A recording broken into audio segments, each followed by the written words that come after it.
Bom, mas acho que falando então para a gente comentar talvez o que seja a ansiedade, não é, do nosso público em relação às questões previdenciárias.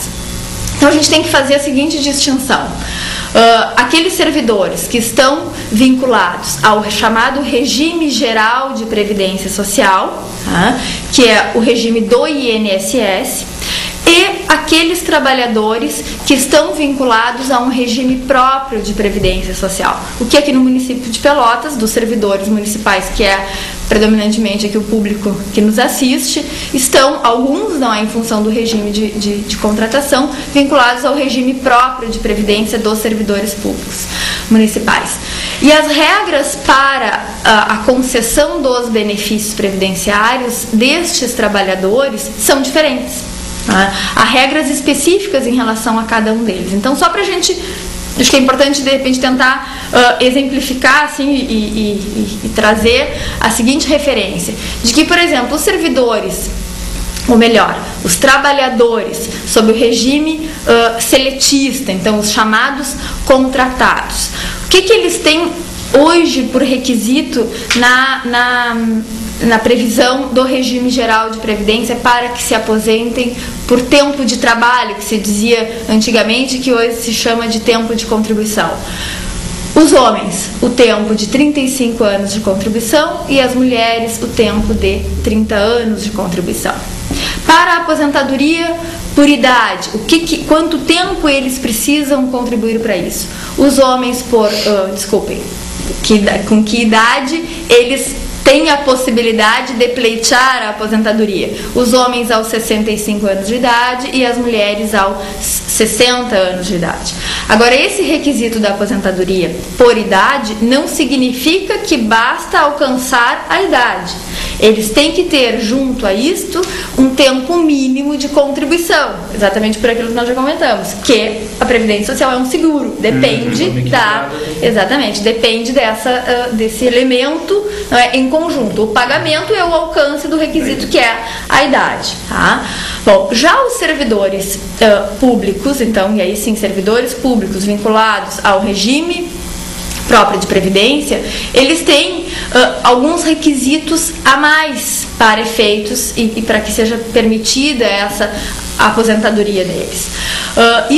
E aí também acho que é importante a gente destacar que em 2003 houve uma reforma em relação à questão dos regimes próprios de previdência, inserindo alguns requisitos além daqueles que existiam antes de 2003. Foi a chamada Emenda Constitucional número 41, que ela trouxe para os servidores a necessidade de um tempo mínimo no serviço público e um tempo mínimo no cargo em que desempenha a atividade. Então, quais são estes requisitos? Um tempo mínimo de 10 anos no serviço público, um tempo de 5 anos no cargo em que se dará a aposentadoria, os homens com os 35 anos de contribuição e a idade de 60 anos, e as mulheres com os 30 anos de contribuição e 55 anos de idade.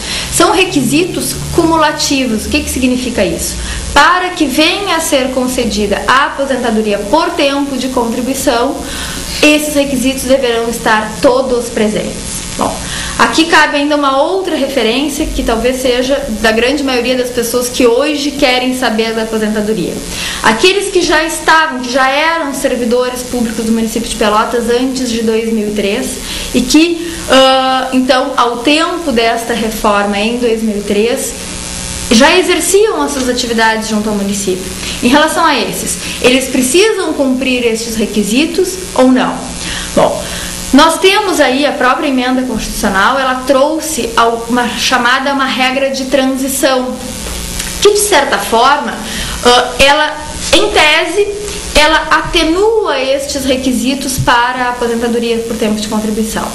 Mas ela traz um efeito. Qual é o efeito, digamos assim, por essa suposta vantagem que o servidor terá por não precisar corresponder a todos os requisitos que eu disse antes para vocês?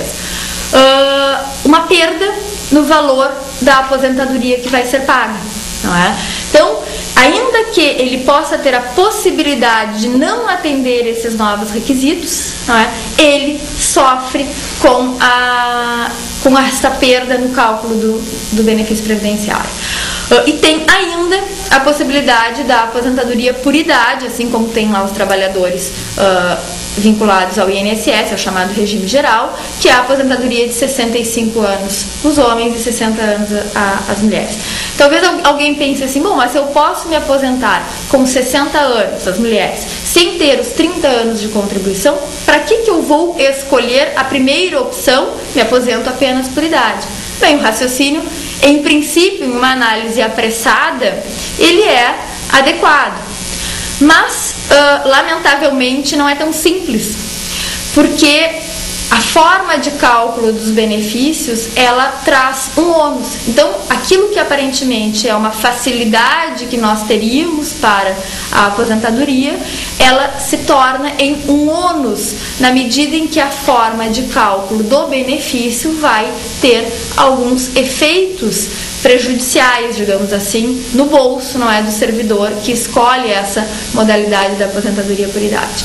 E falando nisso, então vamos já puxando o gancho em relação a algumas outras questões assim, que a gente sabe que o pessoal tem dúvida, essa questão do valor do benefício, não é? É uma questão bastante delicada, porque sempre há uma expectativa de que se venha a receber pelo menos aquilo que recebe lá na ativa. Isso, certo? Nós sempre temos essa expectativa, não, mas se eu estou recebendo agora uma determinada gratificação e eu me aposentar no mês seguinte, esta gratificação fará parte do meu contra-cheque na aposentadoria. Isso seria o ideal, é o que todo mundo gostaria que fosse, mas não é assim. Por quê? Porque todos os benefícios previdenciários, e aí efetivamente todos, e aí independentemente se nós estamos falando dos trabalhadores seletistas ou dos servidores públicos, eles têm os benefícios calculados a partir daquilo que contribuíram para o sistema previdenciário. Então vejam bem, aquilo que hoje para vocês pode parecer desnecessário, que é contribuir sobre um valor alto, não é, digamos assim, ou de um valor significativo, tem um efeito lá adiante no momento da concessão do benefício previdenciário, não é? Então, o que significa o cálculo desse benefício a partir daquilo que houve a contribuição? No âmbito do caso, e aí só para a gente generalizar, para não entrar nas questões pontuais de cada regime, até porque acho que não seria conveniente nem adequado nesse momento para isso, não é? Mas digamos assim, genericamente, tá? Tanto para efeitos dos seletistas como dos estatutários, qualquer dos benefícios previdenciários que venham a ser concedidos levarão em conta o valor das contribuições realizadas ao longo da sua vida laborativa. Então, se no momento da vida de trabalho teve uma excelente remuneração, recebeu um valor alto, e depois nos anos subsequentes, lamentavelmente, em função das circunstâncias, às vezes de alteração de emprego ou de alteração do serviço público ao qual estava vinculado, enfim, venha receber um salário inferior, no momento em que vier a se aposentar, o que vai ser considerado? Aquele maior ou o menor salário que recebeu? Na verdade, tudo será computado. Será feita uma média das contribuições que foram feitas ao sistema previdenciário, e tanto ao sistema previdenciário do regime geral, como ao sistema previdenciário